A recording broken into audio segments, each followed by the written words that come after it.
ఇతరులను ఎప్పుడూ కూడా విమర్శించే విధానానికి మసి గురించి చెప్పారు. మీకు గుర్తుందో? నాలో ఒక చెడు లక్షణం ఉంది. ఏంటంటే ఒక కార్యక్రమానికి వస్తే మొదట ప్రారంభం నుంచి చివరి వరకు ఎవరు ఏం చెప్పారు, ఎవరి యొక్క ఆచరణ ఎలా ఉంది అనేది సంపూర్ణంగా గ్రహించేటువంటి మేధ ఇచ్చాడు నాకు మా తల్లిదండ్రులు. ఏ విషయాన్ని వదిలిపెట్టను. ఎందుకంటే వదిలిపెడితే వదిలిపెట్టేస్తారు. సెకండ్కి వచ్చిన తర్వాత అదంతా వదిలేస్తాను. కార్యక్రమంలో ఒక కార్యక్రమం వస్తువులాగా ఉంటాను. మసి ఒకరికి కుయ్యాలంటే ముందు నేను మూసుకోవాలి కదా. అందుకే ఒక పాటలో అంటాను నేను, గాంత పంబుల రీతి పరుల రీతులు మోయ నిశ్శబ్ద స్థితి కుదరదమ్మా అంటాను నేను. ఎప్పుడు ఎవరినో ఒకరి గురించి చెప్పుకొని ఉండటమే. కార్యక్రమానికి వచ్చినా కానీ ఒకరి గురించి మాట్లాడటమే. అది వద్దు మనకు. ఎవరిని విమర్శించవలసిన అవసరం లేదు, ఎవరిని నెత్తిన పెట్టుకోవాల్సిన అవసరం కూడా లేదు. నెత్తిన పెట్టుకోవాల్సింది ఎవరిని? మన గురుదేవుడు. గురువు ఎప్పుడు మన శిరస్సులోనే, మన శిరస్సు మీదనే. ఏ శిరస్సు? ఇది కాదు. ఉండవలసినటువంటి సహస్రాల చక్రం ఏదైతే ఉన్నదో అక్కడ ఉండాలి ఆయన. అక్కడ లేకుండా ఆయన లోపలికి వెళ్ళిపోతుంటాడు. ఆయన స్థితిలోకి ఆయన వెళ్ళిపోతుంటాడు, అశరీరమైనటువంటి స్థితిలోకి.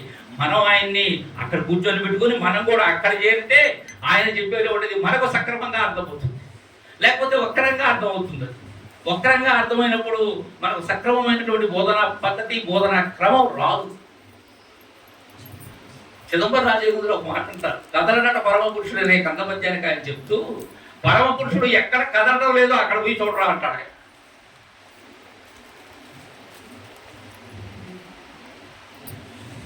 ఆ పద్యానికి ఆయన చెప్పినటువంటి భావమే సరైనటువంటి భావం. ఎక్కడ పరమ పురుషుడు కదలటం లేదో అక్కడ పోయి చూడంటాడు ఆయన. అంతకన్నా ఇదేనటువంటి మాట లేదు. ఇంకొకటి, నే చెప్పినట్లు చెప్పరా అంటాడు మాట. నే చెప్పినట్టు చెప్పడం అంటే కృష్ణప్రభువులు ఆయన చెప్పినట్టు మనం చెప్పడం కాదు.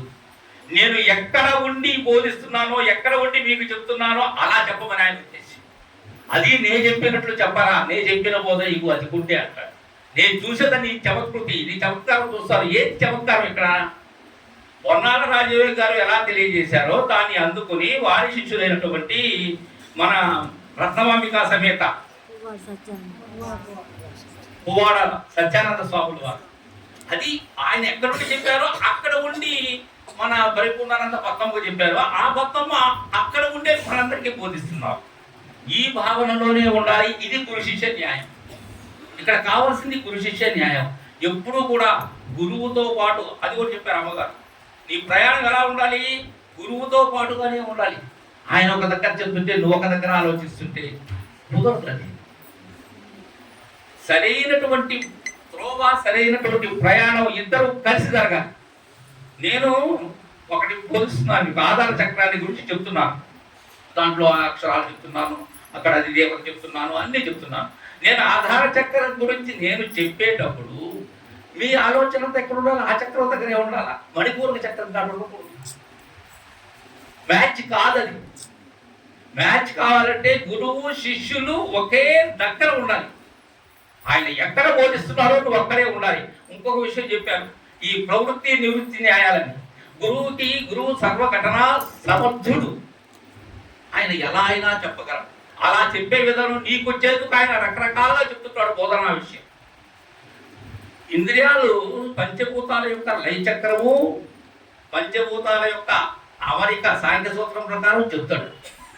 లేదనేది ఎలా ఉంటుందో, జనన మరణములు దేనికి లేవు అని మొదట ఒక రకంగా చెప్తాడు, తర్వాత ఇంకొక రకంగా చెప్తాడు. మనల్ని అడుగుతాడు. ఇప్పుడు ఒక ఉదాహరణ కలుపుతున్నామమ్మా. మీరు పుట్టింది తెలుసమ్మా మీకు? చెప్పండి మీ డేట్ ఆఫ్ బర్త్. ఏదో ఒక రోజు, ఏదో ఒక విశ్వాసనామ సంవత్సరమే అనుకుందాం, ఈ మాఘమాసం మంచి తిది, ఏదో నక్షత్రం, శ్రవణ నక్షత్రం లాంటి దివ్యమైనటువంటి నక్షత్రంలో పుట్టాము. నిజంగా మనం పుట్టినరోజు అది గురువు దగ్గరికి వచ్చినప్పుడు ధైర్యంగా అనాలి. మనం పుట్టినరోజు వాస్తవానికి అది కాదు కదా. అంత గురించి మనం తల్లి గర్భంలో ఉన్నాం. ఈ విషయాన్ని ఆలోచించండి. అమ్మగారు చెప్పినటువంటి బోధనా విధానం, నేను చెప్పేటువంటి 2 తరగతుల విధానం చెప్తాను. అంటే మనం అంతకుముందే తల్లి గర్భంలో ఉన్నాం కాబట్టి పుట్టేస్తున్నాం. మనం పుట్టకపోతే తల్లి గర్భంలో ఎలా ఉన్నాం? సరే, తల్లి గర్భంలోకి రాకముందు లేమా? తండ్రి గర్భంలో ఉన్నాం కదమ్మా. ఇంతకీ నాకు పుట్టుకెప్పుడు తండ్రి గర్భంలోకి రాకముందు ఎలా ఉన్నావు? ఆహార రూపంగా ఉన్నావు. ఆహార రూపంగా ఉంటే కదా రక్త రూపం అయ్యావు. ఆహార రూపంలోకి రాకముందు భూమిగా ఉన్నావు. భూమిగా మారకముందు జలముగా ఉన్నావు. జలము కన్నా ముందు అగ్నిగా ఉన్నావు. అగ్ని కన్నా ముందు వాయువుగా ఉన్నావు. వాయువు కన్నా ముందు ఆకాశంగా ఉన్నావు. ఆకాశంగా కన్నా ముందు ఆత్మగా ఉన్నావు. ఎంతకీ నా పుట్టుకి ఎప్పుడు జరిగింది? ఇదే నాశనం లేనిది అన్నది. ఇది లేదు నాశనం. కానీ నాశనం లేనటువంటి వస్తువు, ఈ వస్తువే సర్వానికి ఆధారమై ఉన్నది. ఏ ఆధారము లేదు. అటు నుంచి వస్తే క్రిందకి అంటే అవరోహణ, ఇటు నుంచి పోతే ఆరోహణ.